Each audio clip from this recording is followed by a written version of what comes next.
A long time ago, in a galaxy far, far away, we concluded Season 3 of Remake This Movie Right. Well, guess what? It is finally time to hit it into hyperspace and come back for Season 4 of Remake This Movie Right. And this time, we're doing something a little special. To give you a quick backstory, when I started Remake This Movie Right, one of my co-hosts from The Hollywood Outsider, Justin McCumber, he and I used to go back and forth about recasting classics, and that sparked my idea for Remake This Movie Right. And just recently, Justin McCumber passed away, and in honor of my friend and fellow podcaster, I wanted to do his favorite movie of all time to kick this season off right, Star Wars. Many said it can't be done. Some say it shouldn't be done. I say we're going to do it right now. It's time to remake Star Wars right.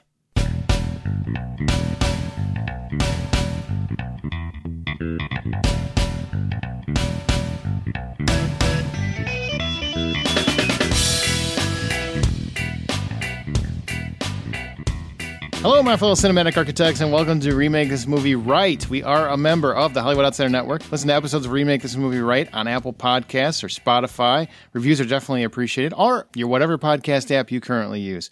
Or you can always just visit the website at RemakeThisMovieRight.com. Remake This Movie Right is the show that takes an original film that has an actual remake in the works, normally, or a lot of sequels. Figure out what still clicks and what doesn't, throws a little bit of humor at it, and then we determine exactly how Hollywood should remake it. So by the end of each episode, we will have the remake ready to roll for Hollywood execs and present it to you in movie trailer form. We are here to tell Hollywood how to remake this movie right. I am your host, Aaron Peterson, and welcome to Season 4 of Remake This Movie Right. And with me today, you remember him from our episodes on Hellboy, Starship Troopers, and Tron. He is the runner of the Southgate Media Group network of podcasts, Rob Southgate. Hey! I am so excited to be here. I cannot tell you. I am brimming with ideas. Oh, boy. Here we go. Oh, get ready, Aaron. And you also know him from our episodes on Flight of the Navigator, Stephen King's It, and Con Air, and Con Uber, and Con Space. He's the host of the Blacklist Exposed and Beyond Westworld podcast, Troy Heinritz. That's the award-winning Blacklist Exposed, but who's counting? You are, apparently, is what I'm gathering. We're Season 4. What's up, baby? Whew. We're back. We're back. And we get to start it out with robots in space. I'm so excited. Well, for this episode, we are paying respects to a friend and a former podcaster, Justin McCumber, who was an inspiration in creating this show. Therefore, we're remaking his favorite film, and many people's favorite film, Star Wars: A New Hope. I know what you're thinking. I know what everybody's thinking. You can't do an episode on Star Wars. They're not remaking it, therefore it's sacrilege. It's Star Wars, therefore it's sacrilege. I will remind you they remade Psycho shot for shot, so I don't want to hear you whine about it. Nothing's safe. All hands on deck. We're doing it. You guys ready? Totally. May the Force be with us. I have a bad feeling about this. What is Star Wars about? Seriously. Okay, so I'm going to explain the plot real quick for anyone who has not seen a Star Wars movie, and then we're going to get into some of our memories of the original Star Wars, which probably might take up most of the show. I don't know. Hang on one second, because my wife needs to come hear this, because she has not seen 4, 5, and 6. Wait, what? What? My wife has only seen 1, 2, and 3. How sad is that? Wait. So your wife hasn't seen 4, 5, and 6. Maybe I could get behind that. She's seen 1, 2, and 3. Okay, fine. But she hasn't seen... So she's seen none of the really good ones. Yeah, because when she started her journey, the number 1, Phantom Menace, had just come out. So I said, well, why don't you watch them in order like they're supposed to be? And then, sadly, that was a really bad decision because those weren't good. And she refused to continue? No, she just wants to spite me and just refuses to do it out of spite now. Don't tell me she likes Jar Jar. No, she doesn't like Jar Jar. She doesn't like Star Wars, period. Ooh. Way to ruin somebody, Troy. I appreciate that. Way to ruin somebody. I know. Yeah. Well, here's what Star Wars is about. I'm going to try to break this down in layman's terms. Darth Vader is a space wizard whose government organization is known as the Empire. So I'm going to describe this for people that have never even heard of Star Wars. Think Nazis on space freighters. Well, they have built a giant moon-sized weapon called the Death Star, which is capable of destroying an entire planet. Princess Leia has smuggled the plans of the Death Star out in 2 droids, and Vader needs those plans back before the Rebel Alliance can use them to actually destroy the Death Star. The droids end up on a desert planet where they come across this kid named Luke Skywalker. He's a farm boy who dreams of bigger things. He finds a message in one droid that leads him to an old retired wizard named Ben Kenobi. Ben gets the droid's drift. He understands what they're saying. He gets the message, and he sets off to deliver the plans to the rebels and maybe save some lives. They need a pilot in the ship, so they come across a scruffy-looking nerf herder named Han Solo. They take his walking shag carpet pal, Chewbacca, and they set off to deliver the plans. Along the way, they save Princess Leia, and by the film's end, Luke Skywalker successfully uses the magical powers of the Force to assist him with blowing up the Death Star. That's, in layman's terms, what Star Wars is about. Rob, do you remember the first time you watched Star Wars? If so, tell us about it. Oh my gosh. Aaron, do I remember? It's my Vietnam, man. I can never forget. Come on, that's a Kevin Smith reference. I laughed, man. I joked a little bit. Here's the deal. I actually remember seeing the trailer before the movie came out. We were sitting in the theater, something was going to be playing afterwards, and we saw that magnificent trailer that ended with the wahoo, and the Star Wars logo came up, and I remember my dad turning to me. I would have been, I think, 8 when we saw that. He turned to me and went, "We got to see that." And I think I went, "We got to see that." And that was it, man. We waited for this movie to come out. We were those people. Opening weekend, stood in those massive lines. We were there. We were totally there. And in fact, I don't remember specifically the first time because I saw it about 8 times that summer. But I remember specifically standing in line, and I remember what theaters we stood in line at. I remember, I do remember the very first time seeing Empire, but I'm not going to talk about that.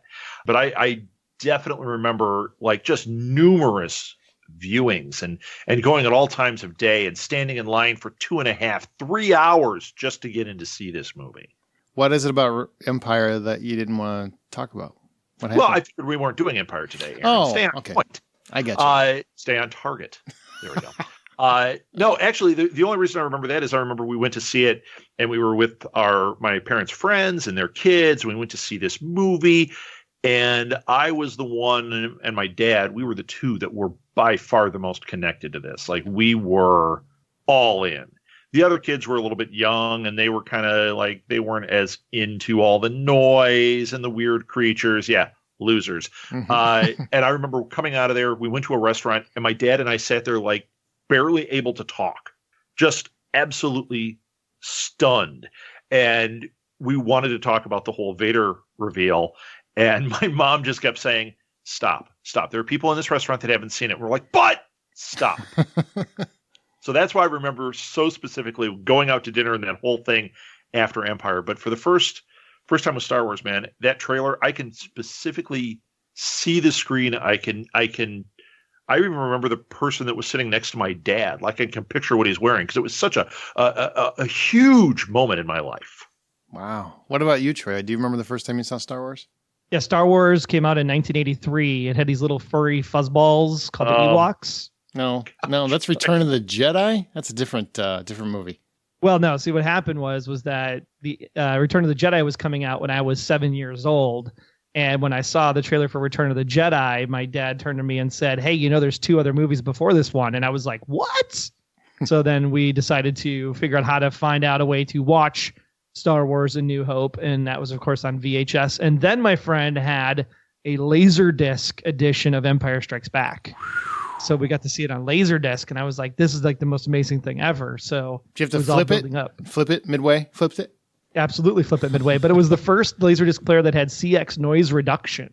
So it was like high quality sound for Empire, which is pretty awesome. But yeah, we watched it in the home on the small 13-inch TV. Was the first time I saw Star Wars. So when it got re-released in theaters, I was super excited to see it on the big screen for the first time. I don't remember the first time. I don't remember if I saw it in the theater, but I remember clearly the first time I remember seeing the movie. Does that make sense? Like I remember the first memory I have of the memory of watching Star Wars. It was when it was on TV. It aired on TV, and they had a documentary, like an hour. It was like a whole hour before the movie came on. And it was like a making of. Yeah, the making of special. That was awesome. Yeah. But like I hadn't seen anything like that because people, now we're spoiled with special features on so many things. That didn't happen then. I mean, you didn't know how movies were made unless you worked on a movie. So that was really cool. And it was the special where they showed how they did the blaster sounds by hitting the wires. Remember that? Mm-hmm. Yeah, it was the guy had the big wire and he was hitting it with a wrench. And of course, then all we could do after that was go out with wrenches and try to hit wires like that were attached to phone cables. And I only lost like 4 or 5 friends that died from that. It sounds like it was West Side Story at Rob's house. It just like making music with wrenches. I remember that clearly. I remember sitting at home with my mom watching that and going, what is this? And then because Empire was already out at that time or was coming out, so we got to see Empire in the theater. But I remember clearly that I saw my first memory of Star Wars is at home watching it because I think I actually liked the behind the scenes special more than the movie the first time. I was just so enamored with the makings of the film and what they were doing and how they were creating the small, when you actually see how they did the Death Star scenes and it's just miniatures, the first time you see that as a kid, that's fascinating to me, still is to me. And to a kid, it's just phenomenal. It's like, you made that look like that? That's like, yeah. I got one of those at home. I got Legos. I can make that and I could just get a camera. I mean, I really think Star Wars inspired me, is one of the early movies to inspire me to really love film and how films are made. So that was a hell of a memory. Yeah, actually, you mentioned seeing it on TV the first time. All right, so I'm the oldest one here, obviously, because I didn't want to mention it, but 9. I was 9 when it came out. I remember when, first of all, it didn't air on TV first. It aired on TV first. And that was a big deal. That was that first pay TV service. My dad, I think we've gone far enough that I can say this. He had the illegal box for it, where you had to turn a little dial to tune in. And I was able to watch Star Wars at home, and we put it through my dad's stereo. So it was like, wow, we've got this great sound and this great picture on our 23-inch TV. But it was color because we had a color TV too. And then we did get it all on VHS. And then I eventually got a Laserdisc player, Troy. And I had the original releases of all 3 films and the special editions of all 3 films. I think I've had it in every format, in every release possible, I think until now. I do have the Blu-ray versions, but I haven't paid for the HD 4K versions yet. You get the special edition on Laserdisc? Oh, yeah. I've got the box set. Wow. Take that, Troy. It's awesome. Well, the special editions aren't that great. I mean, they kind of ruined the movies, but there was the original editions on Laserdisc. Then they did the remasters with the THX sound, and then they did the special editions. Yeah, the remastered THX sound Laserdisc is awesome. Yeah, those had the covers, and they had purple, blue, green on the cover. Yeah. I had the original ones that had the movie poster. All right, too. nerds. All right, now you're nerds. That's what you're doing right now. Oh Yeah. It's nerds. Bad. We prefer to call ourselves space wizards, okay? We are all parents, right? We're all parents here? Yes. Okay. Yes. That's pretty apparent. So what about the first time you watched with your kids? Troy, you can lead us on this film. What about the first time you watched with your kids? Where do your kids stand with Star Wars now? Well, since we own, 10 copies of the movie in 10 different formats, we had to figure out which one we were going to actually watch it on. And it was a really tough challenge to figure out, do I watch the original? Do I watch it on the Blu-ray? Do I watch the special? What's the best way to introduce this? Because I obviously failed with my wife. So we did actually watch 4, 5, and 6. In so many ways, yeah. We did watch 4, 5, and 6 in order as intended, and then went back to 1, 2, and 3. I believe we actually did watch them on iTunes at the end of the day, just because it was easier on the Apple TV hooked up to the awesome stereo system that we have. And I could tell you at this point that when we were getting ready to watch The Force Awakens, when it came out in theaters, my daughter in her bedroom literally had the entire timeline and explanation of all 6 films mapped out on a whiteboard so that she could re-educate me, because I wanted to make sure she was prepared for what she was getting into by going to see this new generation of Jedi that were gracing our screens when Force Awakens came out. And I was pretty impressed. She had it nailed. She was pretty good. Wow. I'm a proud father.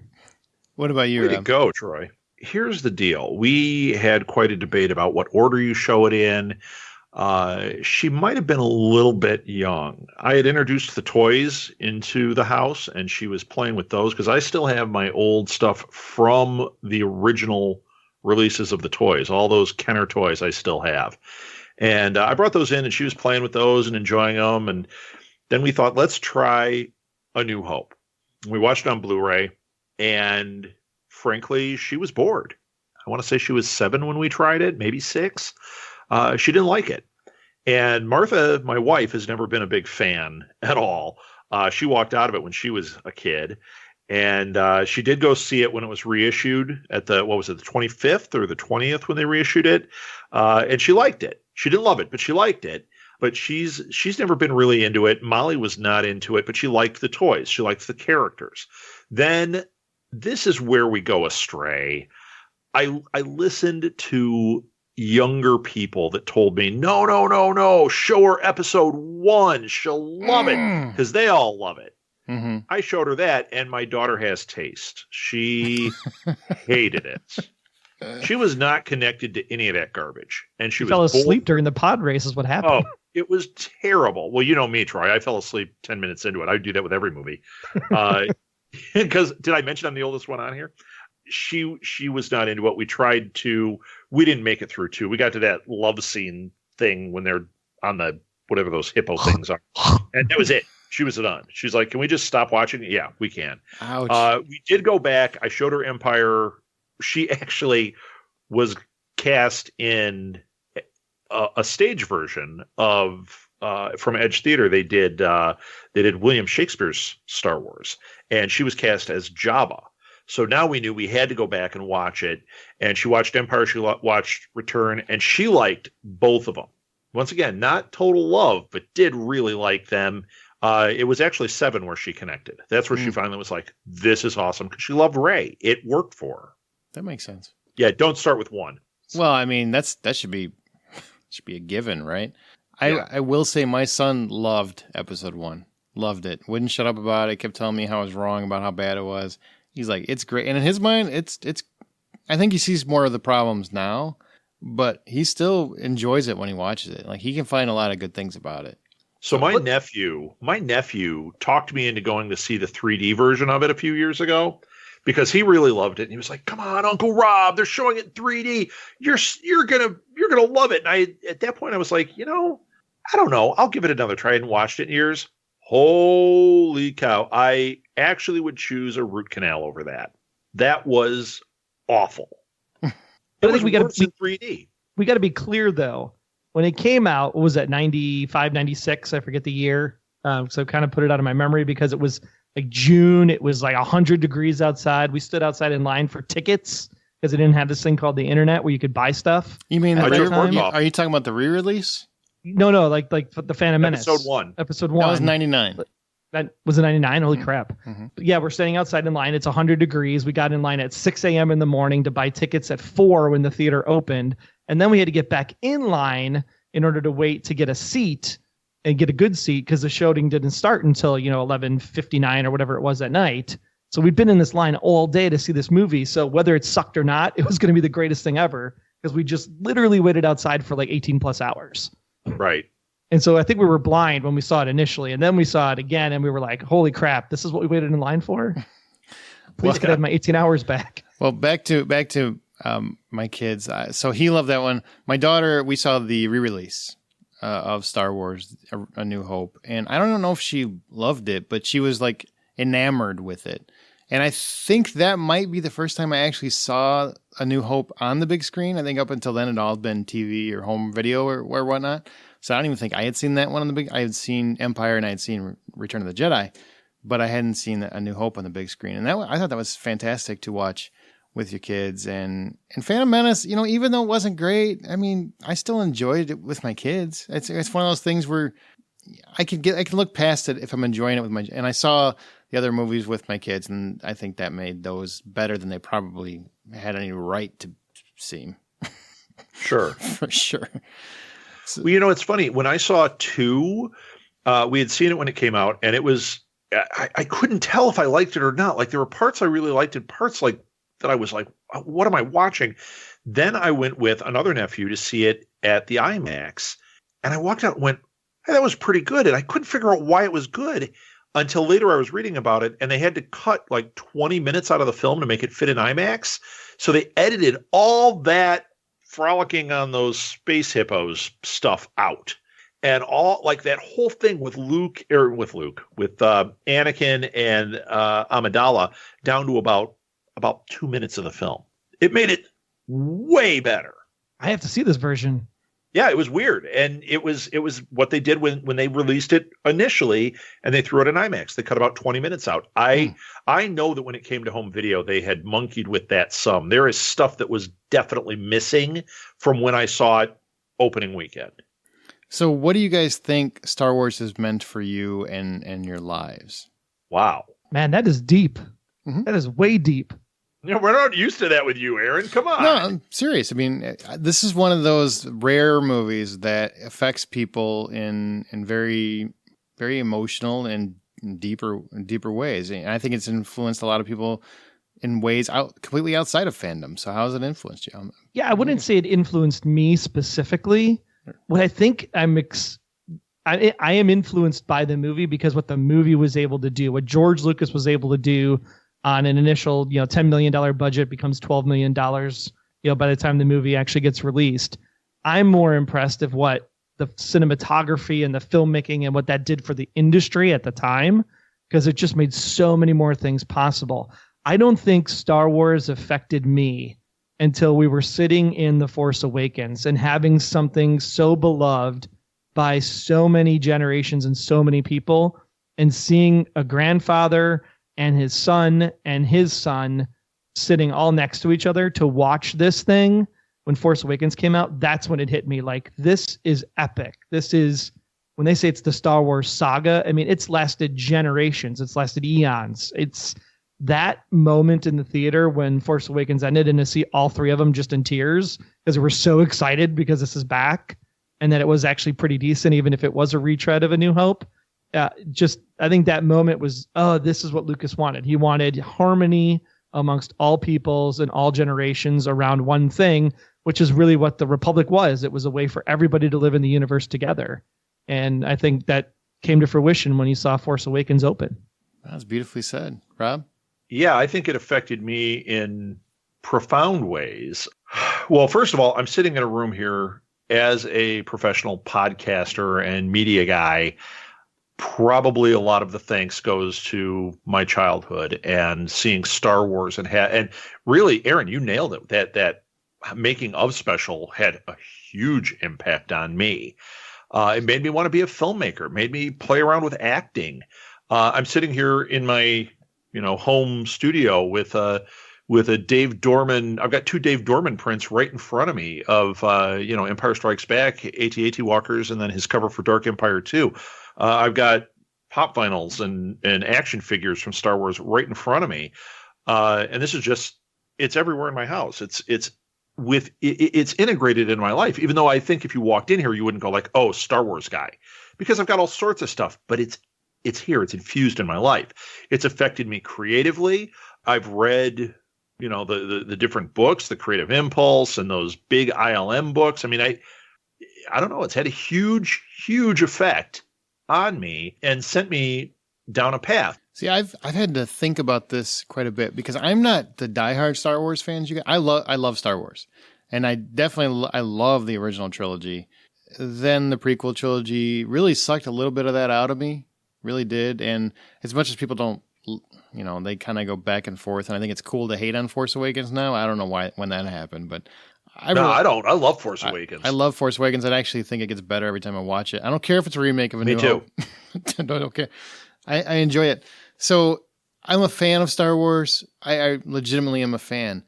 And I really think that, and I wasn't kidding, I really feel like that making of special sounds so ridiculous, but had a bigger effect on me than Star Wars did for a long time.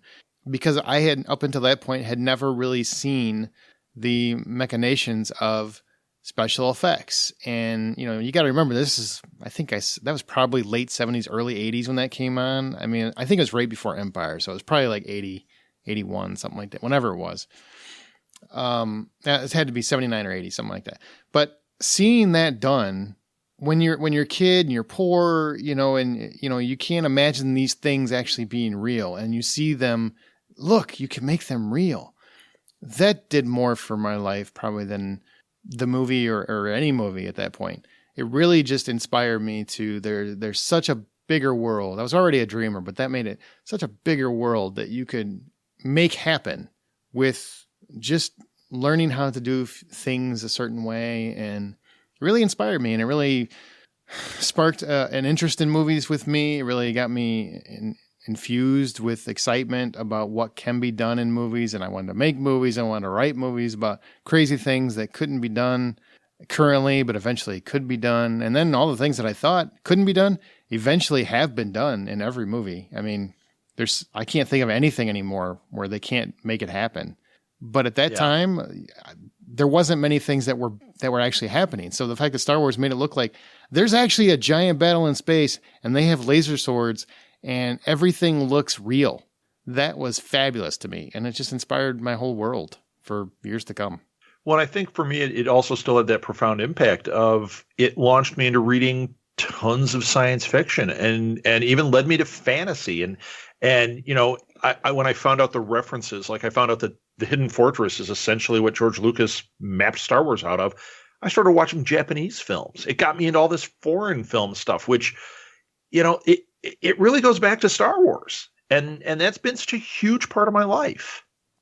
The other thing that I don't think enough people talk about is, as far as I can recall, Star Wars is the first interaction I can remember of a heavy fan community where people would be in the mall, or they would be walking around on Halloween, or they would be doing whatever, and they had an instant connection with each other because they saw Darth Vader's shirt, or they saw you playing with a Luke Skywalker toy, or you're flying an X-Wing around your front yard. All these random things. I mean, that was the first time I can ever remember an actual fan community being a thing. And it's still probably one of the biggest fan communities in the world. And, I don't know if it, like Comic-Cons and all that stuff, I don't know if Star Wars gets enough credit, but I really think it's one of the first things that I can remember bringing people together in that way.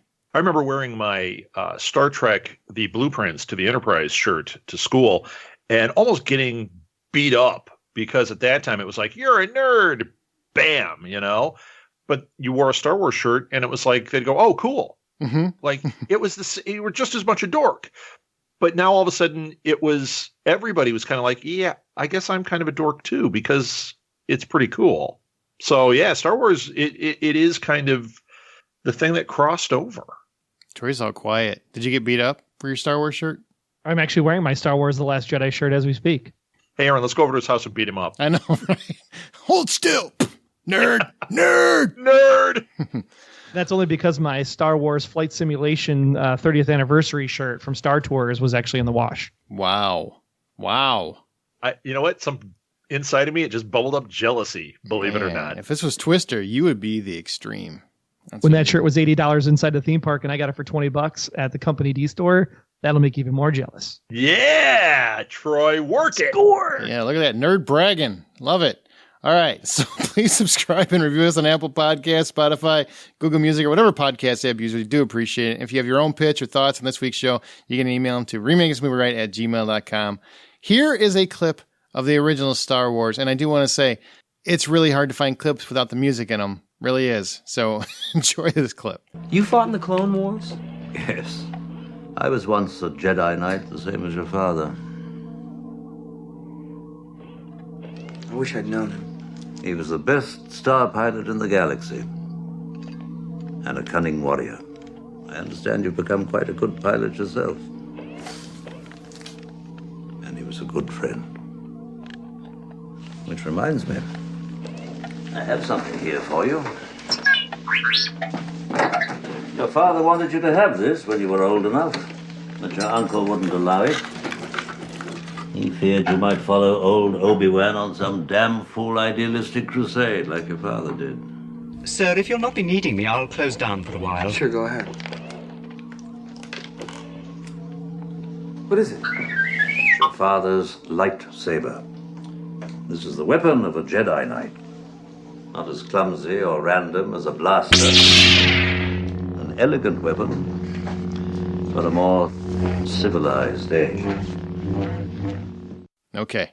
And we don't have the music in any of the clips because as soon as they hear that, your podcast gets shut down. All right, so a little bit of trivia. Let's run through some trivia, see if you guys know any of this. And it is hard to find trivia that everybody doesn't already know because Star Wars is already a pretty known property, but there's a couple cool things that I thought were important. George Lucas was so sure the movie would flop that instead of attending the premiere, he went on vacation to Hawaii with Steven Spielberg, where they came up with the idea for Raiders of the Lost Ark. Did you know that? Yes. Yes. Okay. All right, fine. Well, did you also know that, speaking of Steven Spielberg, after visiting the set of Close Encounters of the Third Kind, George Lucas was sure Close Encounters would outperform the yet-to-be-released Star Wars at the box office? Steven Spielberg disagreed and felt George Lucas's Star Wars would be the bigger hit. Lucas proposed that they trade 2.5% of the point profit on each other's films. So Spielberg took the trade and still, to this day, receives 2.5% of those profits from Star Wars. Yeah, I've heard that. I didn't know the percentage, but I have heard that story. Yeah, it's rumored he's pocketed about $40 million from a bet. I think that's great. Of course, to him, that's like us winning a $10 bet. So, well, yeah, but not then. Then it was, I'm sure, a windfall. That was before he was really huge. Well, that goes right in line with Alec Guinness's comments, because remember he said that when he came out with the film originally that the film is total rubbish, right? It was fairy tale rubbish. And then he actually negotiates the best deal of the entire principal cast, getting 2.25% of the profits, which actually comes out to $3.3 million back then. Estimates have him netting over $60 million over the fairy tale rubbish. Smart guy. Smart guy. Very smart. You want to know who's the smartest guy in all this? George Lucas. His decision to accept a lower salary on the film in exchange for full merchandising rights was considered a fool's gamble, pretty much, for his part. Like, it was just not done. Toys based on movies that had never really been big money earners, so they didn't think... the studio and the toy companies, they figured they're getting the best end of this deal. No big deal. Yeah. It went on to be huge. It was a phenomenon, and he made, I think it's billions, actually, off just the toy sales. Actually, I'm going to tell you right now, I don't know if you've seen it, but on Netflix, there's a show called The Toys That Made Us. And one of the episodes, in fact, I think it's the first episode, is about Star Wars toys. It is amazing. That and Plastic Galaxy are both two excellent documentaries about Star Wars toys. It talks all about that merchandising thing, about his deal and what that blossomed into. And that, I mean, you could do a whole episode just about the impact on your lives of the toys alone. Coming soon from Southgate Media Group. Rob's putting that together right now. Oh, man, right now. Prior to the film's release, George Lucas showed an early cut of the film to a group of his film director friends. This is kind of a famous fact, but most, including Lucas himself, felt the movie would be a flop. Brian De Palma reportedly called it the worst movie ever. Spielberg, once again, is the only one who thought it would be a hit. It's kind of sad. You've got crappy friends, man. That's what I'm saying. Stunt doubles were not used for the scene where Luke and Leia swing to safety. Carrie Fisher and Mark Hamill performed the stunt themselves, shooting it in just one take. So that's legit. The lightsaber sound effect is a combination of the hum of an idling 35mm movie projector and the feedback generated by passing a stripped microphone cable by a television. We're podcasters. We've all heard those similar sounds. Yes. I've heard lightsabers in my podcast studio before. I think I heard it just 3 minutes ago. Star Wars is the second most attended film of all time in North America, having sold an estimated 178 million tickets over its various theatrical runs. And yeah, I'm not saying box office dollars, I'm saying tickets. It still is number 2, which would equate to a gross of approximately $1.48 billion at 2015 ticket prices. I haven't adjusted since then. I think it's 1.6 now. The only film to have sold more tickets is Gone with the Wind with 202 million. That's because it was the only movie in theaters for 19 years. Right. That's funny. Because by the end of the first act, you were too sore to stand up from just... I'm just going to have to come back. Yep. My last fact, Obi-Wan never says, "May the Force be with you" in the movie. He always says a close variation of the line. The actual line is spoken by Han Solo and General Dodonna, but neither one of them have Force powers. So that was interesting. That we knew of. Yeah, I see what you did there. So, Troy, did you have any other ones that you want to mention? While shooting the trash compactor scene, Mark Hamill actually held his breath so long that he popped a blood vessel in the side of his face that Lucas had to adjust the framing of the shot while shooting the rest of the scene to avoid showing the dark mark. When Wait a minute. He's Voldemort? Could be. Is that a lightning bolt on your head? What's going on? That's a dark mark. Anything else? Well, I love the connections to American Graffiti specifically because after American Graffiti in 73, Lucas delivered the 13-page treatment of Star Wars to Universal Studios and UA, who actually both turned him down cold. But then Harrison Ford, who did play Bob Falfa in American Graffiti, the cocky street racer, right? He was actually supposed to only be on set to help deliver lines and help the cast out, and then eventually gets cast as Han Solo because Lucas preferred his acting style. So technically Indiana Jones wasn't supposed to be in this in the first place. Now, actually, that's one of those that I've heard different versions of. I've also heard that he was there, and Spielberg is the one that said, you should have him do it. Like he was reading it, and it was Spielberg that said to Lucas, like, why aren't you just giving this part to Ford? Because, I mean, listen to him. He's the right guy. Even though, Lucas then is like, yeah, I've used him before. He's great. But I don't know if that's true. Well, I know that so many stories. I know that Spielberg almost didn't cast him in Raiders. I know the Tom Selleck story, but they also didn't cast him in Raiders. Lucas didn't want him for Raiders because he was too close to Han Solo. So that might be where sometimes that story gets confused, but that is definitely a Raider story. Definitely. Yeah, it's definitely a Raider story because they didn't want him to do it. And then Tom Selleck bowed out and they're like, well, we know this guy, which is who Spielberg wanted the whole time anyway.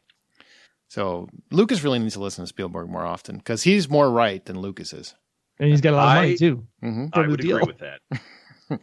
We saw Kingdom of the Crystal Skull. We know it's a fact now. Yeah, right. Yikes.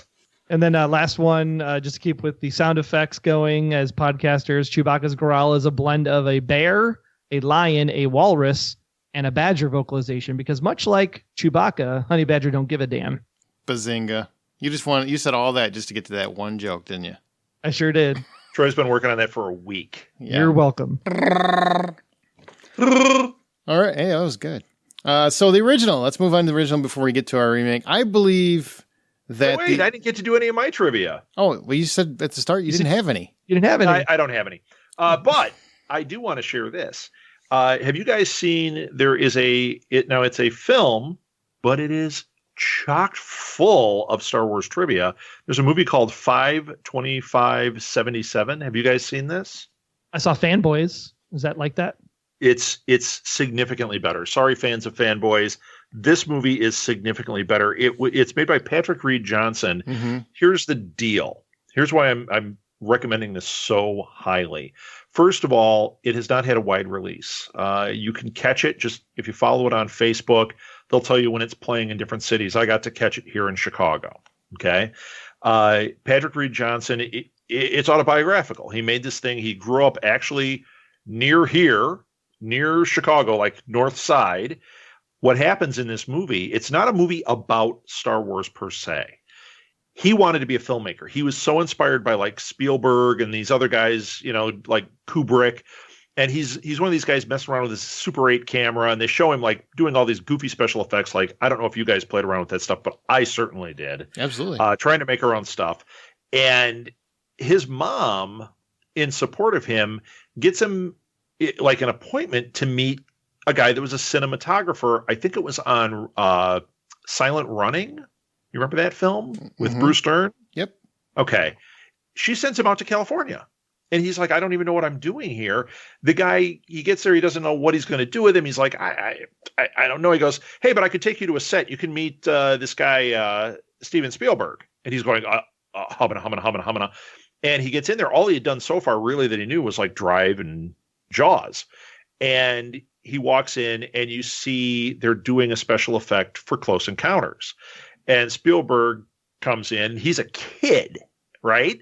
And he says, hey, I should have you meet my buddy, George. And he takes him over to where they're making Star Wars. And this is a true story. He was the first civilian to see a cut of Star Wars.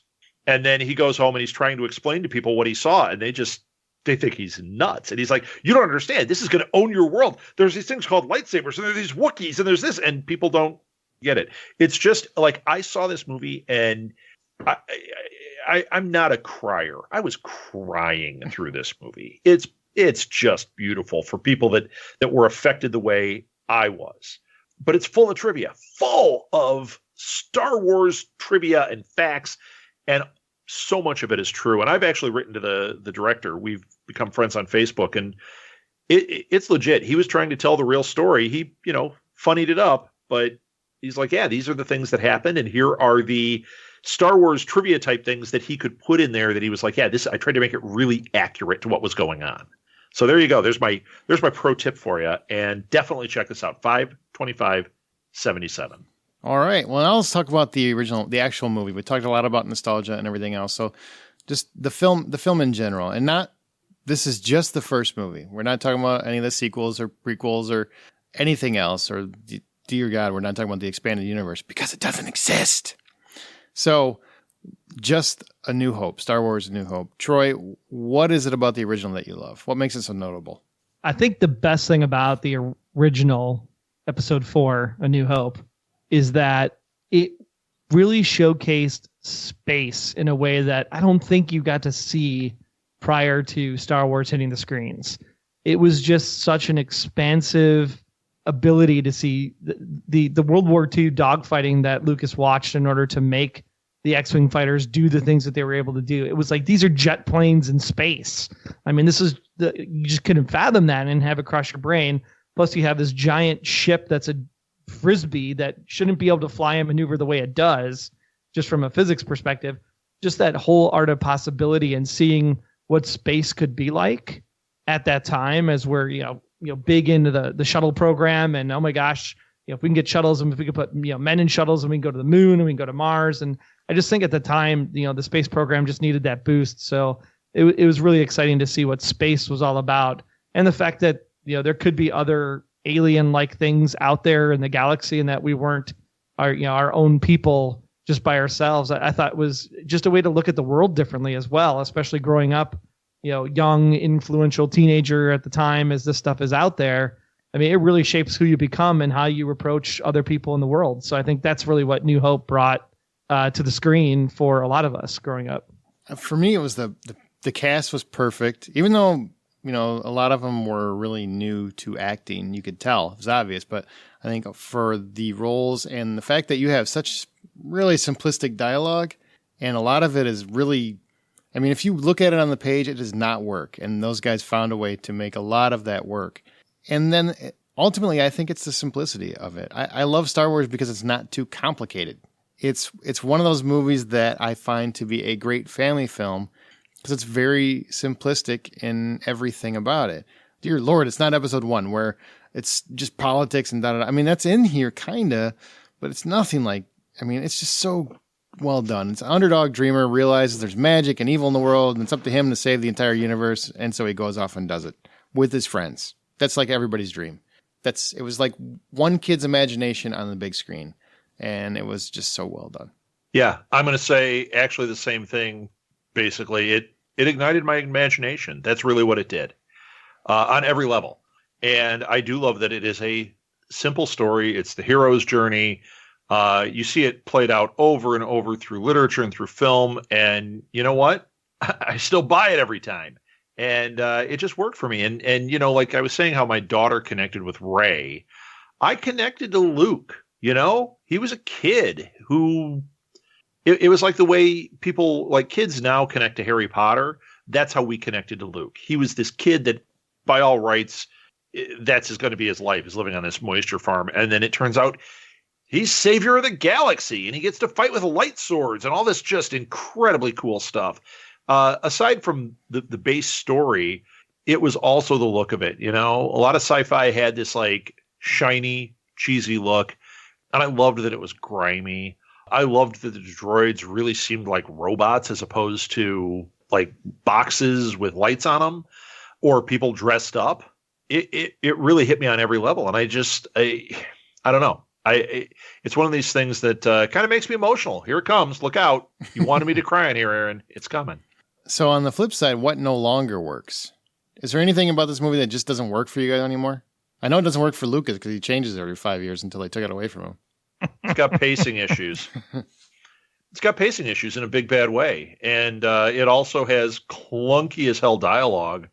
It's not as easy a watch as it was, especially as we've gone forward and had, so many great big blockbuster films that seem to get the formula down more. At this time, there was no formula, but you start to realize like, hey, these formulas work for a reason. They're starting to get more honed, and the writing gets tighter, and Star Wars is lacking in some of those ways. Plus, the stuff is starting to look a little dated in ways, too. George Lucas keeps going back to change those special effects, but boy, he could use an editor to kind of tighten it up, too. Yeah, I agree with Rob. There's a lot of, we'll call it exposition. And I just felt that there was a way to tell that story, I wouldn't say faster, but with more happening, so that it's not just people sitting around or people contemplating or staring into the sunset or what have you. There just seems like there was a lot of time that was, I would say, wasted in the movie, that probably if they could figure out a way to tighten it up, much like they took out that 20 minutes of the version that Rob saw for episode 2, it might make it a pretty spectacular film to release on the big screen again. At the end of the day, I think that there was a lull in that entire back and forth of trying to get to the Death Star, and then you were in and then we left the Death Star. Then we came back to the Death Star. It was like, why couldn't this just been done like one time, and done a different way? So I think that there were some things that just really weren't. It almost felt like it could have been 2 movies potentially, just the way that the storytelling was. It could have been shortened up and then brought into 2 separate films potentially, because it felt like it was all about Save the Princess was one movie, and then Attack the Death Star was a second movie. Oh, it was. I mean, that's very much how it was structured. Yeah. It was kind of it was 3 acts. It was get the droids, get the ship, rescue the princess, defeat the Death Star. It was a 3-act play. Yep. Same thing. A little sluggish in the beginning, but it never really bothered me, which is funny because if this was made today, I don't know if I'd enjoy it as much. But because I love the characters and the actors in the world, it's so much easier to enjoy this one still, without really having many reservations. And I like the original blow up of the Death Star, George. You didn't need to redo it 8 times. I was fine with it. So you keep touching it up. That's a problem I have with the movie now. Because I don't remember what it looks like. I actually had a copy. There was a brief window where on DVD they had like the new edition, but they also had a disc of the original, but only had 2.0 sound. I have all 3 of those discs. Yeah, I have that too. Where you can actually watch the original copy of Star Wars without all the edits and stuff. I still like it. with the matte lines around the Millennium Falcon too. Yep. Still like it. I like it. I'm a fan. I'm a fan. So should this movie even be remade, or should it be placed in don't touch status? Is this a movie that is so untouchable it should not ever be remade? I think it's unnecessary status. Don't touch? Well, no. I think that you could go back and you could redo this. The problem is with Disney buying this and doing episode 8 and going forward, I think going back and redoing A New Hope is really it's completely unnecessary. Is it don't touch status? Well, no. I don't know if anything really truly is, because you can go back and tell a different story. Use that world and tell a different story that is basically the same, and that is a retouch of something. Troy? Is it in don't touch status? No. I mean, Disney already remade it in episode 7. So there. I knew that was coming. I still love Force Awakens, though. It's a great movie. It's definitely in Lucas don't touch status. I'll give you that. Yes. He's not allowed to touch it anymore. It is what it is. Just leave it alone. Other people can remake it except for George Lucas. Poor George. I mean, he created this universe. Now nobody wants him near it. It's just so weird. The master tinkering too much with his toys. That's really what it is. All right. Well, before we get to our remake, we got one more clip from the original Star Wars. Governor Tarkin, I should have expected to find you holding Vader's leash. I recognized your foul stench when I was brought on board. Charming to the last. You don't know how hard I found it signing the order to terminate your life. I'm surprised you had the courage to take the responsibility yourself. Princess Leia, before your execution, I would like you to be my guest at a ceremony that will make this battle station operational. No star system will dare oppose the Emperor now.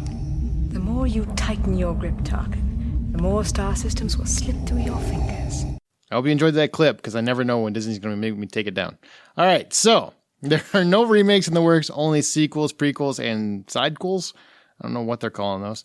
This is purely an episode of fan speculation and parody. We hope you'll get to hear most of it before Disney shuts the whole damn show down. Since us fans always think, yeah, you keep hearing that because it's Disney, man. They lock this stuff down. So since us fans always think we know the best way to do everything, how should Hollywood remake Star Wars if they were to? All selections are settled by a best of 3 vote. If you've never listened, we kind of each pitch our idea and then we try to make the best movie out of those ideas. And anytime we're trying to debate something, if one person or if 2 people feel strongly about it, that person wins. Except each host receives 1 cut per episode. That means that if they yell cut, we have to go their way. Now, they can't do it for their entire story, but they can do it for elements of their story or cast or director or something along those lines. So use it when you're passionate about an idea. Don't use it as a joke. Everybody understand these rules? Yes, sir. All right, so who wants to offer their pitch first? Troy, Rob, me? Who wants to do it? Who wants to do it? Call it. Aaron goes first. Aaron goes first. We're back for season 4, so I think you should kick it off. Actually, we were just standing in a line, and Troy and I stepped 1 step back. We don't want to touch it. Danger, Will Robinson. All right, so I have an idea. Okay, you guys ready? Ready. Yes. Okay. I think the Death Star it's been done to death at this point. It's been done twice in the original trilogy. New movie found a proxy. So if I would remake it, I would go a different way. This is how I would do it. First up, we no longer call it Episode 4. It would just be, we would start at the beginning because we're rebooting Star Wars. And this will happen at some point. And I would just call it Episode 1. Now, I know that'll mess some fans up, but it's my remake, so I'm just, get over it. It would have the crawl, and it would explain the setup and the situation. The galaxy has legitimately voted in its new emperor. This dictator, he's got brilliant manipulation skills. Princess Leia has actually stumbled upon proof that the emperor has engaged in murder and corruption and has hatched a plan to enslave the more destitute planets. So she needs to get this proof to the rebel base, the people that are against this emperor, in order to facilitate a movement against that emperor. Because the people don't believe, because they see him as a leader. They don't see him as this person that is going to enslave planets. He's doing it so skillfully. He's manipulating.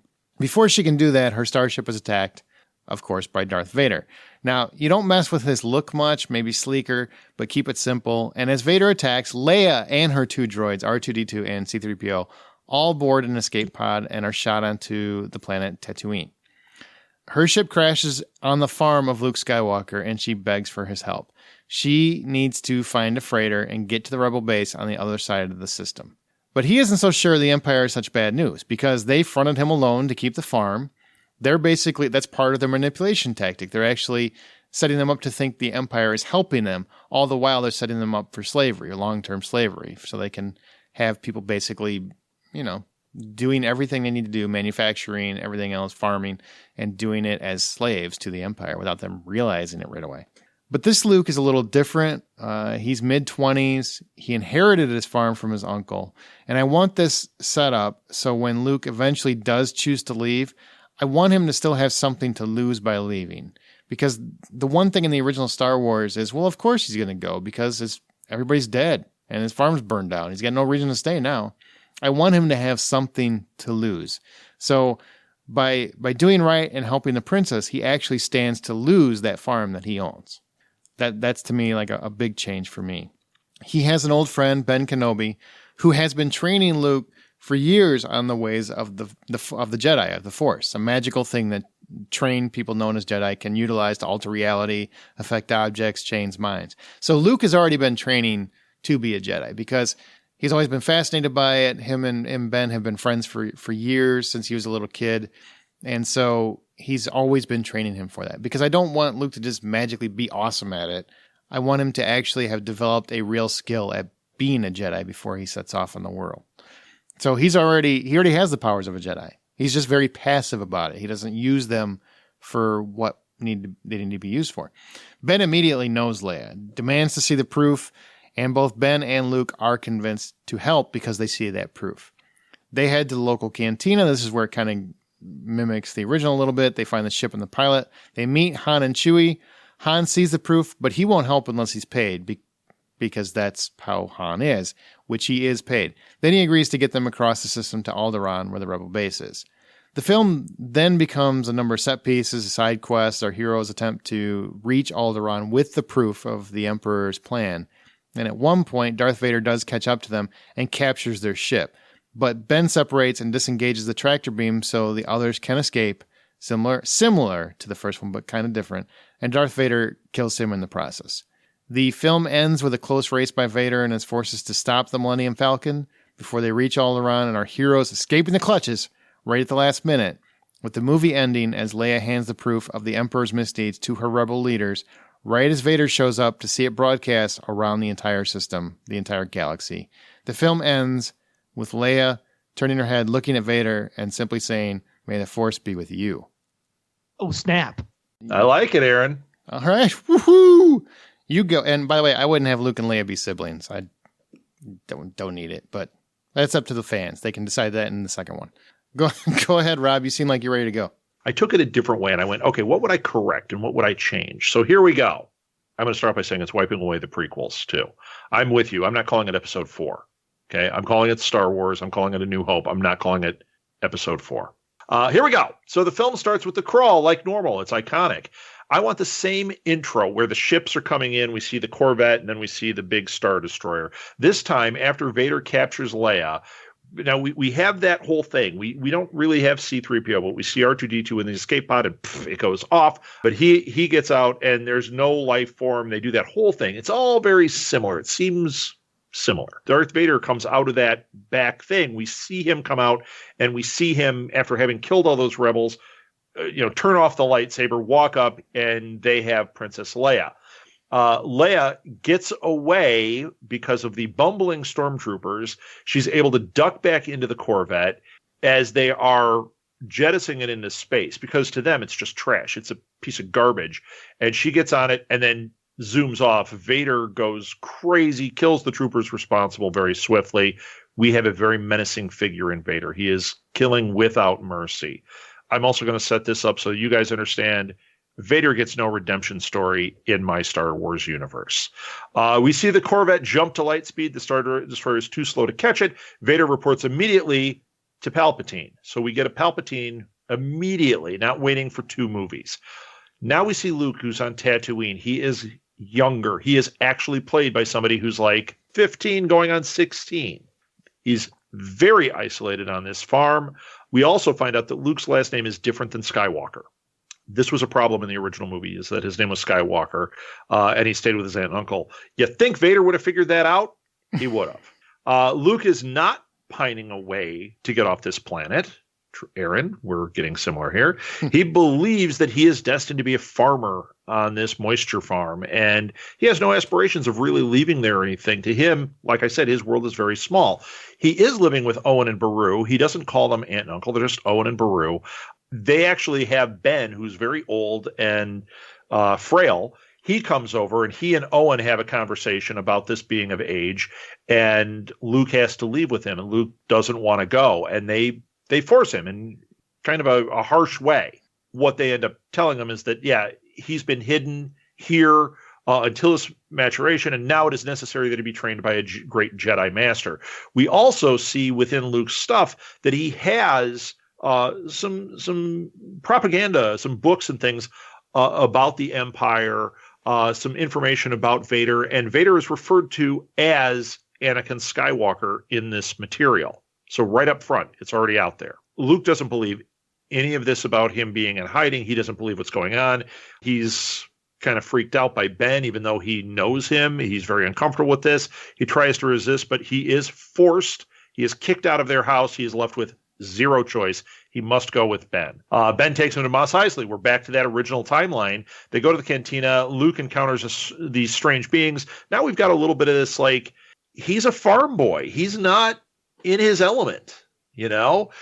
He's around these weird creatures. So we've got this uncomfortableness rather than just like everybody's cool and, hey, they're all speaking English and we're all buddies. That's gone. This is very tense situation for him. Ben is a strange dude. They find Leia. She's there at the cantina, and she's got some. They look like tough guys with her. She's pretty disgusted by this farm boy, even though she gets into a conversation with Ben. She wants nothing to do with Luke. Ben explains that he knows her father, and he ends up showing her some kind of marking that indicates that he's part of the Rebel Alliance. It's not going to be a watch that turns into a, Rebel logo. Leia is with this small band of fighters that are there to assist her. We can have the kerfuffle there or whatever, but Luke is never this confident, cocky little, hey, I want to get off this planet. Leia, we see, meet with Greedo. She's looking for a smuggler who was hired to take possession of a droid that was jettisoned onto this planet that's carrying some important information. Greedo takes her to Jabba's palace. Ben and Luke follow along because Ben is there as backup with these other guys, and Luke is just, you're coming with me. They get to the palace. They find Han and Chewie both frozen in carbonite. Ben, at this point, lights up the lightsaber and completely shows off what a Jedi can do. This old man just crushes the inhabitants of this thing. Leia takes an impossible shot with Chewie's bowcaster and kills Jabba.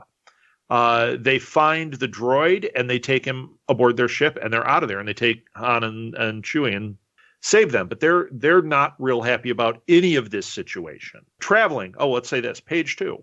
Palpatine has this weapon, and they call it a Death Star, but that's not what anyone else refers to it to. That's what this band of rebels does. See, the idea is that Palpatine's not an evil guy. Palpatine is a leader. So like Aaron, you were saying that that the Empire is like hiding the fact that it's this evil empire. I want this to not be an evil empire. I want it to be a different view. It's bad phrasing now to say Republicans versus Democrats, but it is. One side are Republicans, one side is Democrats. It's two sides of the same coin. Right now, the Emperor is not the Emperor. He's just Leader Palpatine, and he is in charge of the Empire, and they are actually effectively trying to make it better, trying to usher these people into the future, and these rebels are disagreeing. It's not this good versus evil thing necessarily, although Vader, we have already seen, is a killer. And that's what it's leading to, is Vader is pure evil. He is the Hitler in this that is trying to take over, and he ultimately is going to kill Palpatine in cold blood to take control. So we've got the Death Star is called out. Ben asked them to take Luke to the Dagobah system, not revealing the final destination, because he wants him to be trained by this Jedi Master, but he doesn't say any of that. He doesn't reveal any of this. He's just like, we're going to take this kid and dump him. They leave the space station where he gets transported to the planet of Dagobah, which they refer to as uninhabitable. This is where Luke meets Yoda and is trained. Yoda is very much the Yoda that we know. Ben stays with Leia to train her in secret without Luke's knowledge. Dagobah, Luke learns that his last name is Skywalker. This sends him into a craze. He can't believe it. It's revealed now that he is Darth Vader's son. This is common knowledge that Vader is Anakin Skywalker, and when Luke tells him that, Luke figures it out, goes nuts, decides this is what my destiny is. I am here to kill my father, and he leaves. He contacts Han. Yoda indicates he's not ready and vulnerable to the dark side. Boom, we've got that same thing. Han had copies of the plans that he stole off the droid to sell on the black market. Luke finds these and decides, hey, this is how I'll kill Vader. He's got to be on that Death Star. So they go there. They blow up the Death Star. Vader's not there. He's pursuing Leia, which we saw him trying to pursue before. Luke and Han blow it up, and Luke and Han are now wanted as terrorists by the Empire, and they're not heralded as heroes by the rebels. Ben comes to Leia in the post-credit scene to reveal that she has a brother who is filled with the dark side. He tells her that he is thought of to be the prophecy that will stop the evil that is Vader and stop his tyranny, yet she must be trained equally, since she is full of the light side, to stop her brother should he turn. Vader, at this point, is still second in command. Palpatine is referred to as the leader, not quite as evil. He's building the Empire to usher in the future, whereas Vader is clearly building the Empire into something much, much more sinister. We will see throughout this story Vader's story told through flashbacks. This is how we will learn how truly evil he is. Vader has zero idea that he ever fathered twins. He has no concept of Luke or Leia or any of that. It's all been a big conspiracy hidden from him from the word go. And that leads us into 2 and 3, which I can explain, but we won't for now. I took up enough time. Are you sure that wasn't 2 and 3? I'm pretty sure that was the entire trilogy. Well, I condensed it because, we wasted a lot of time. We're there. All right. And now we go to Troy. Troy, are you ready to dazzle us? Oh, is it my turn now? Yep. Okay. No, we're out of time, Troy. Sorry. Yep. That's Show's what I'm over. thinking. Bye. Okay, well, in much like Star Wars fashion, I have a small crawl to start out my movie. And basically, it is the events of the first 3 movies just to give people some grounding. But in a sense, the prequels are the prequels, right? It's still Anakin Skywalker. It's still the Jedi. It's still the Clone Wars. Just someone else has already remade those for us. So they're actually really, really good. And people are excited to see the 4th movie. But it ends basically in the same way with the twins being split up. But in episode 4, what I really want to see happen, and this is just a dream because, and I will say spoiler alert, even though it's on freaking DVD now, so you should already know about The Last Jedi and how crappy Leia's use of the Force powers is. And that's why the new remake of episode 4 is going to feature, yes, that's right, Princess Leia, because she is the badass of the trilogy in the original 4, 5, and 6 movies. And it's basically the same kind of opening. We come out of Rogue One, and you have Leia. And what happens here is that Leia only has R2-D2 on the ship. There is no C-3PO. And so she uses R2-D2 to basically distract the stormtroopers and Darth Vader by scrambling the ship systems. So that way Leia is able actually to escape in this escape pod to Tatooine because she knows that there's this guy out there named Ben Kenobi that she has to go find. Now, when she gets to Tatooine, she runs into some trouble with the Sand People, and that's how her and Ben Kenobi end up coming together, and they basically share their plight and everything. And Leia's a full force user at this point. She doesn't need any training. She's been learning all of her stuff on Alderaan. She's been part of the Rebel Alliance. So she is a full-fledged Force user, and her and Kenobi basically team up because they need to get the hell off of this planet and get to Alderaan because there's an imminent attack. I'm much like Aaron. I don't think it needs to be a Death Star or a giant moon or a giant planet or any of that because it's been done already. But there is a giant attack that's coming to Alderaan and could potentially wipe out the entire Rebel fleet. So they need to get to Alderaan and warn them so that they can evacuate the planet and move on to somewhere else to keep the Rebel concept going. They end up going to Mos Eisley to the cantina. And when they're there, basically they kind of split ways. Leia says, hey, I'm going to go find some supplies for the trip. And Obi-Wan basically goes and says, I have to go find us a pilot. Well, of course, Obi-Wan, coming out of the original trilogy, knows that Luke is Leia's brother. And so he finds Luke Skywalker, who ends up being a kind of test pilot flight person where they're testing new technologies in the Outer Rim in order to have better stuff to send to the Rebel Alliance. And so he ends up being the pilot in the story, not Han Solo. Han Solo is actually more of like an engineer.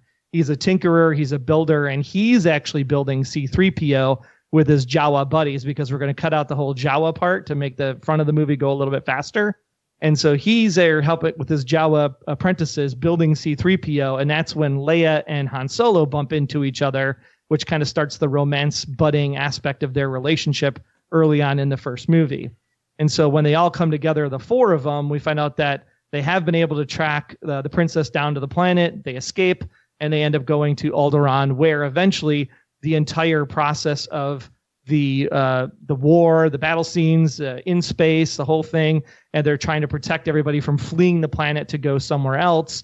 And it's through the course of that battle that both Luke and Leia, for some reason, start to sense something is weird and off, and they can't figure out what it is because part of it they feel Vader, part of it they feel Luke, and part of it they feel each other. And that's a little bit weird when I say it that way. Whoa. That just got different it's place. just to get the kissing part back into the movie.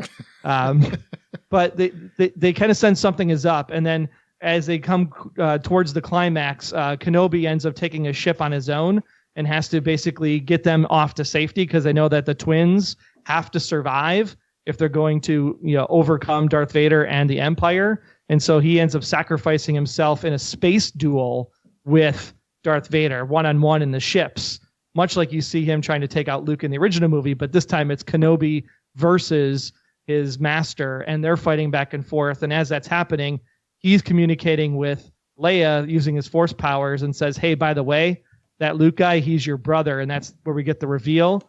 And at that moment, the ship blows up. Leia's going, WTF? Luke still doesn't know what's going on. And then we move into the next movie, which is going to be the Luke Skywalker part of the story, where he comes to realize his force powers in the second movie. And then we wrap it all up focusing on Vader's story, which was where the whole thing started in the first place. And scene. Interesting. And we all kind of went different directions. Interesting. Well, we did, but there were so many interesting similarities too. Like we all kind of jettisoned things that we all wanted to change. C-3PO is not a big player in any of ours, and Leia actually is a big player. I didn't say it, but Troy, you were right on. Leia's the badass in my story. She and Ben actually have the big badass fight scenes. Wait, Aaron and I both got rid of the booth. Wait, Rob. You talked for 7 minutes and you didn't say that Leia was the badass? What are you talking about? She was. You know what? Because you just made that up. No, that's what happens in the next chapter. Because I did talk about Leia being this like fighter and that when she's getting trained, then in the next one we see her really become a honed fighter. And Luke, he left Yoda. He's reckless. He's not honed. He's dangerous. But she is a badass. Well, so we need to figure out which direction we're all going to go, because we're all kind of it's a little similar, but mostly we're in different places with the overall structure. So which I think we're in agreement that there's 2-1 on no Death Star. Correct. Yeah, I'm willing to sacrifice the Death Star. I was just trying to make it have something that was from the first movie. Okay, so Death Star's out. We got that. We're 2-1 that Rogue One happened, so I think that makes Leia has to be the badass in the first movie. I'm down with that. Well, I mean, I think we all had Leia is a integral part in some point, right? Yep. It's just a matter of how integral. And then I agree with Rob that Luke's kind of like the rebel, and he's not really following the protocol. But I didn't have that happening until the second movie. Like, he has to understand, what the hell is this force? How the hell am I related to you? And he's trying to uncover that part of his story. But I think that comes in episode 2. So you guys think rather than episode 1. You guys think it's important that they are still siblings to the lore and everything for fans? I think so, unless we're wiping away all the Star Wars movies and just completely starting over. Yeah, like a whole universe never existed. Yeah, I think you're running into trouble if you do that, though. Yeah, fans would revolt. They would revolt. Fans would riot. Okay, they already did. So they're both okay. So I can get behind the Leia, the whole concept of. But what's the overall plan then? Like, okay, so Leia goes to the planet. Where else are we? I'm trying to remember where we're at here. So Leia goes to the planet with just R2-D2. We don't need C-3PO. Maybe he can. No, R2-D2 is still up on the ship. He's still with Vader in my story. He's the decoy. And then somehow he might end up getting back together with the band. I don't know if that ever happens or not. I just said R2-D2 was the decoy. I don't like that. I think R2 stays with Leia. To me, it just feels more right. What about you, Rob? What do you think? Yeah, I think he stays with Leia. I like the idea that I had there of her chasing after this droid that has this, and then that's how he ends up staying with her. Yeah, I like that. That works for me. And gets there, but I do really like Troy's idea of moving it along by getting away from like where she just ends up finding Ben as opposed to Luke and then Ben, and then there's the whole farm thing. So maybe you can scrap that, and she does run into Luke at the cantina while they're finding the ship and a pilot. That would really cut some serious time out, like some desert time that we don't need necessarily. Okay. Yeah, I'm all for that. Because Ben took Luke to the planet, doesn't have to go with the ant, doesn't have to be a moisture farmer. Ben could just be his surrogate dad, and then he ends up doing this, fighter pilot training thing. And so that's why Kenobi says, Hey son, like I got some cargo you need to help me fly. Does Ben and Luke already know each other? I'm a fan that they need to know each other already to a degree. Yeah, because I think it helps move it along faster. Yeah, I think they need to know each other. Okay. So this is where I think the big discrepancy is. I want Luke to already be trained in Jedi powers. You guys do not see that, correct? Only because Yeah. in mine, Leia has the Jedi powers. Well, so the tables are kind of reversed. This 'cause is Leia where doesn't have them in the this is other where you movies. got to stop because it's not just yours anymore. you I know. both keep saying in my story, in my story, in my story. It's not any of our stories. Now we're trying to make one movie. So be open to any ideas. Where do you guys stand on that? Luke trained or not trained? Boy, I'm going to say Luke needs to. I'm going to say not trained. I I'm concur. okay with Leia being trained. I think Luke not trained. I think that gives us something more to play with Luke. Okay, so Luke is a Jedi. Or I'm sorry, Princess Leia is a Jedi. She is already Yes. trained. She is okay. You guys are both on board with that. Okay. Yeah, I'm with that.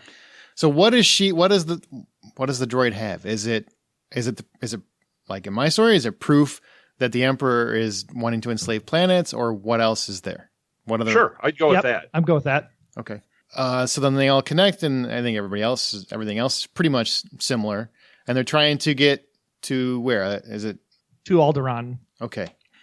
To get the proof uploaded and everything else. So basically everything else runs in that section.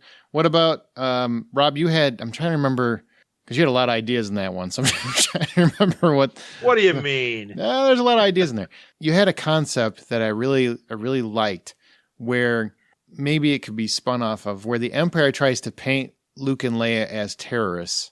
And because that, I think, could really, really work based on what they're doing. Because technically they are rebelling. So they could be easily paint them as terrorists and make them look bad to the common folk until the very, very end, where they, showcase the proof. They're making them look like they're the bad guys of the story, is what they're doing. So that they don't get help from common folk. In fact, common folk would actually turn against them in many ways.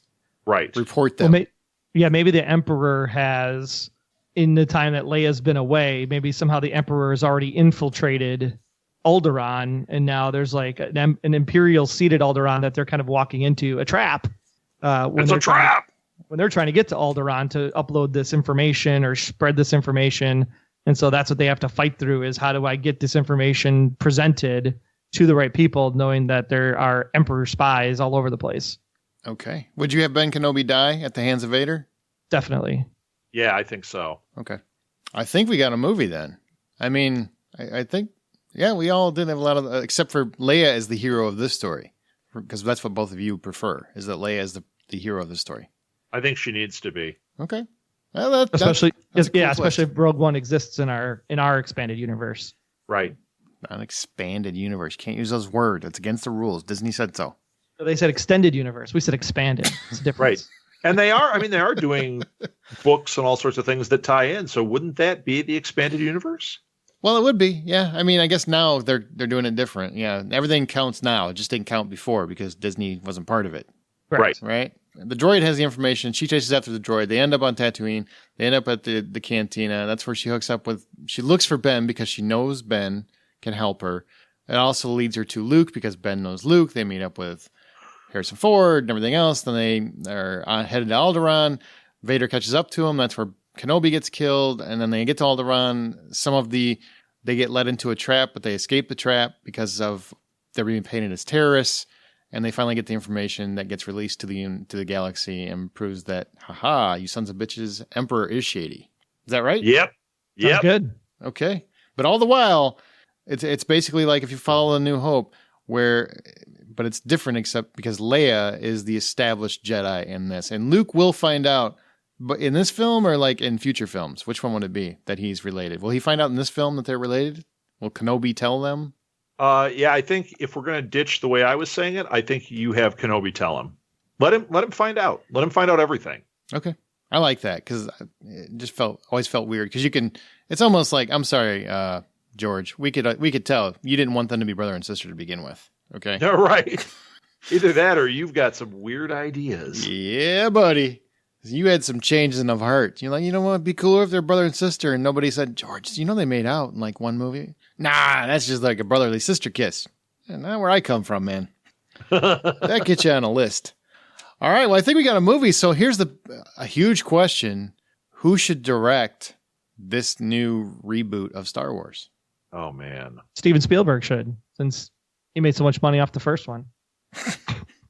I actually think he is the wrong choice, which is funny because so many people have said he should totally direct a Star Wars. I don't really think so. I agree with Rob. Yeah, I'm not. I was just joking. Yeah, no, I know you are, but you'd be surprised how many people really think that he should. Like when Disney bought Star Wars, that was like the first thing out there. Like Spielberg could finally direct a Star Wars. No, he really shouldn't and isn't. I 100% agree with that. I do have the Russo brothers. I'm really. I think I said that on every episode I've been on of this show. I'm with you. I think they'd be fabulous. Sweet. And Troy, if you're not sure who they are, they did Winter Soldier. Yep. They're doing Infinity War. They have a really smart way. They have a great way of doing smart but fun film. So I think. And they know how to make a blockbuster. With a lot of characters. Yeah, absolutely. Well, I had Catherine Bigelow was my pick. That's too dark. That's so dark. It should be dark. It's a dark space opera. Well, we got 2-1. So boom. It's going to be the Russo brothers. Now characters. Ooh.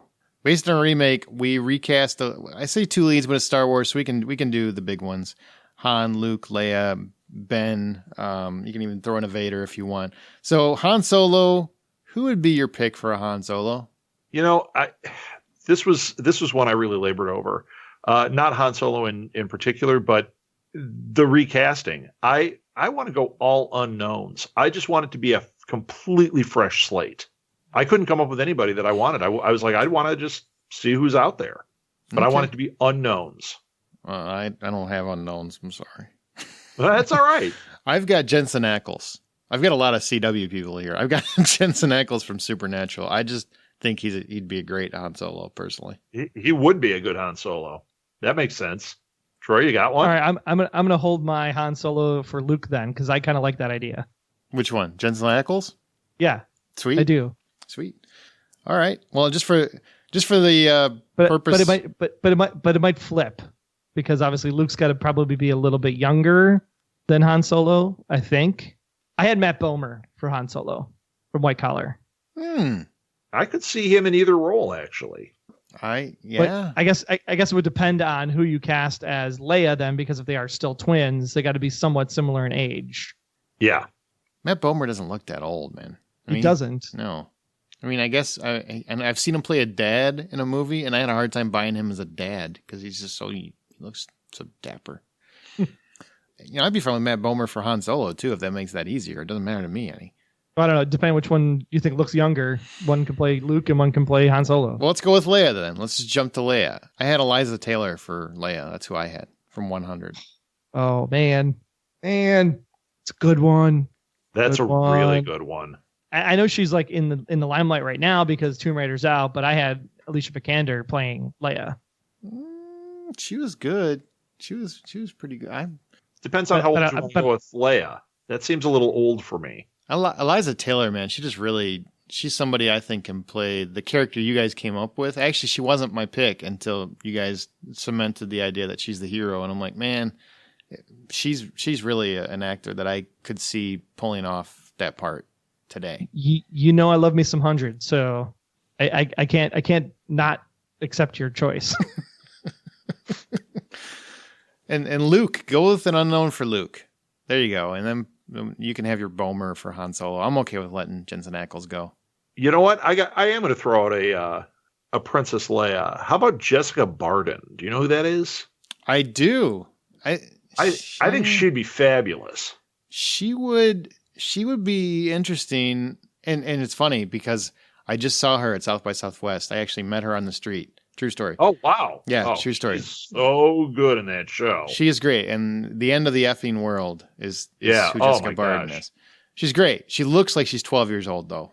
Like, truly. It's creepy. She's 25, but she looks like she's 12 years old. I met her in person, and even in person, I felt uncomfortable talking to her. So I'm like, I feel like I can get arrested for talking to you. But she's a delightful actress, and she's really funny. Well, obviously, it was the one I chose, but Eliza Taylor's still my pick. I will go with Eliza Taylor.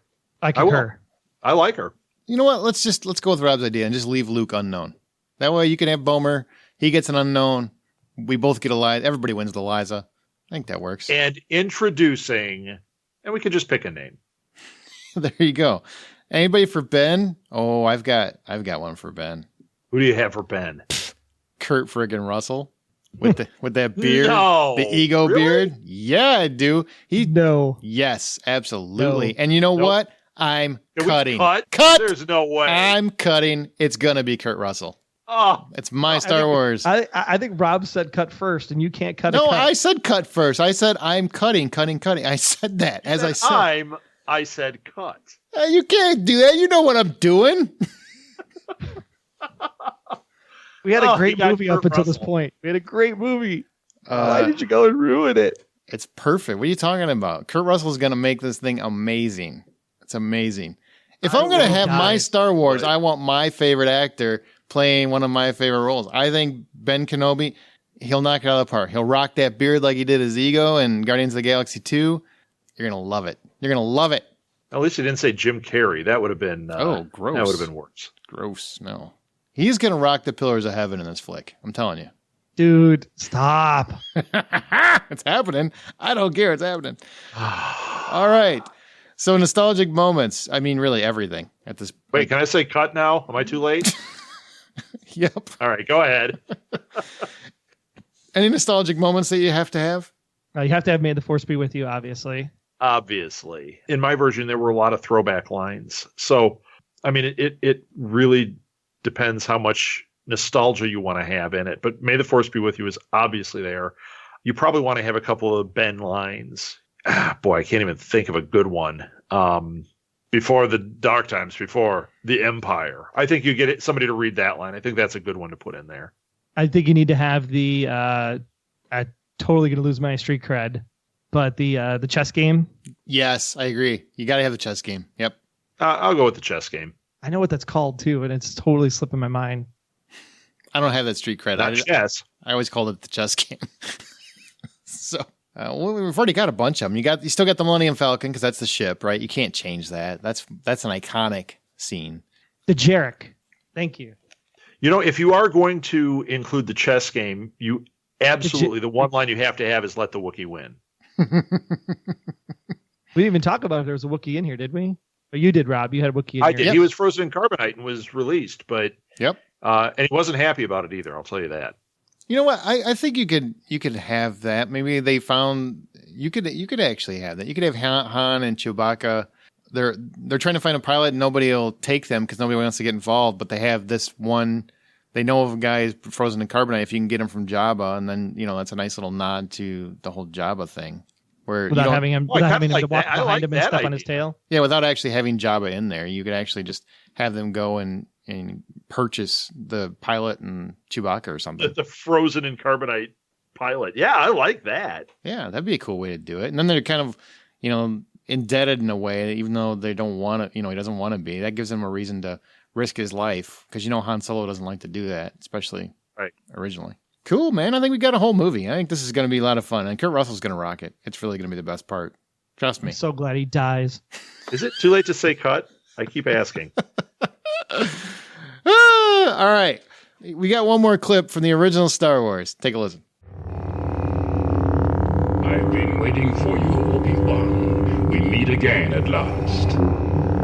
The circle is now complete. When I left you, I was but the learner. Now I am the master. Only a master of evil, Darth. Okay, are you guys ready to hear Wayne Henderson rock this trailer for this new Star Wars? Bring it, Wayne. Troy, why don't you introduce your buddy? Now voicing Darth Vader in our remake, here is the one and only Wayne Henderson. In a galaxy far, far away, prepare to boldly go where no man... What? Wrong movie. Isn't this the one with the phasers? Oh, glow sticks? Right. Sorry, guys. It's been a while. Really? You're going to remake Star Wars? I've got a bad feeling about this. Okay, let me give it another try. Yeah. Do or do not. There is no try. Real original. Let's do this again and see if I can stay on target. Emperor Palpatine has convinced the universe to follow his rule as leader of the Empire. Only a small band of rebels know the truth. They stand between slavery and freedom. Finally attaining proof of Palpatine's crimes, Princess Leia escapes the clutches of the Empire's second-in-command, the maniacal Darth Vader, and arrives on the desert planet of Tatooine. Her search leads her to Obi-Wan Kenobi, an old sage whose guidance she desperately needs to reach the Alderaan system with the proof. His friend joins on this quest, a young innocent, oddly familiar to Leia. His name is Luke Skywalker. To reach Alderaan, they barter for the release of a scruffy-looking nerf herder pilot and his walking carpet co-pilot, and they set off to deliver the evidence to Alderaan and send out to the rest of the universe, with Darth Vader and the complete military backing of the Empire in pursuit. Bound together by a mysterious, all-powerful energy known as the Force, these rebels are branded as terrorists and will risk their lives to free the galaxy from a totalitarian government determined to wipe them out. From the minds of the Russo brothers, join Matt Bomer, Eliza Taylor, introducing Blank McBlank, and the almighty Kurt Russell as Obi-Wan, as they shake the pillars of hyperspace and remind us why we fell in love with these movies all over again. Many have told us it couldn't be done. More have told us that it shouldn't. Never tell us the odds. Grab your blasters and lightsabers and prepare to head back to a long time ago in a galaxy far, far away. This is Star Wars. And may the Force be with you. Great job, as always, Wayne. Great job. Woo! Although I think we should have Benedict Cumberbatch voice Darth Vader for our movie. Well, there can't be any penguins in this if he does. Wait, what? I don't get that. Haven't you heard that? He can't say the word penguin. No. He cannot. He says it in a really funny way. Penguin. Well, I would just add it to every line of dialogue Vader had if he was voicing it. Be like, why are those penguins attacking? What are those Porgians? I kind of would. Porguins. I would picture somebody like a Ving Rhames. You know, somebody with that. Ving baritone. would be good too. Yeah, like baritone. And plus, he could throw a MFer in there at some point. I think that would just liven it up. Sam Jackson as Darth Vader. Would be amazing. I would watch the hell out of that. Why are these MFing droids on my MFing Star Destroyer? I just thought about that too as you were saying that. I'd watch the hell out of this movie. Wayne Henderson, MediaVoiceovers.com. You can always find him at MediaVoiceovers.com. Now, where can everybody find you? Troy, where can people find you? You can find me, as mentioned, on the award-winning Blacklist Exposed podcast with Aaron. We got a few episodes left in season 5. Check that out at theblacklisexposed.com. Also doing a podcast for season 2 of the HBO hit series Westworld. That's at beyondwestworldpodcast.com. So be sure to check that out as well. All right. And Rob? Oh my gosh, 100 places. Let's go with, first of all, you can find me on Twitter at @Southgate. You can find me on Instagram under Rob Southgate. You can find our website, which is southgatemediagroup.com. You can also find me on Facebook at that as well. I'm on a ton of different shows. I do This Week in Geek, Enough Said, Disturbed. Coming up June 8th, we will be at Indie PopCon. And they have asked us to do our podcast marathon there live at Indie PopCon. And that's always an event. So come see us there.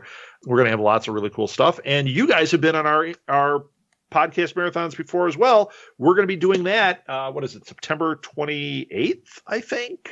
Troy, you're the one that gave me the date.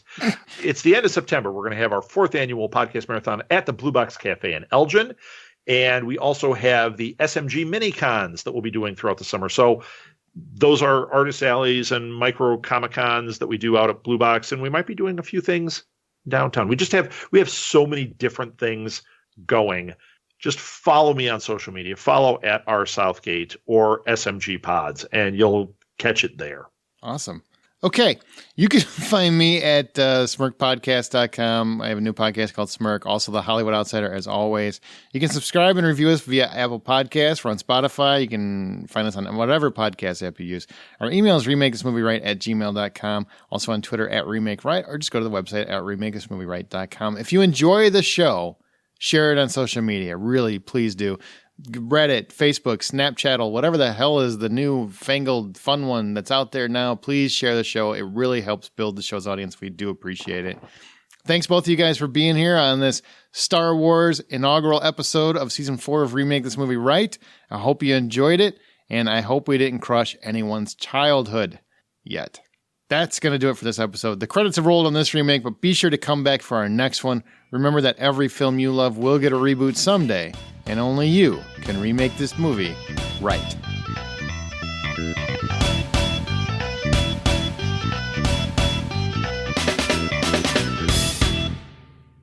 And scene.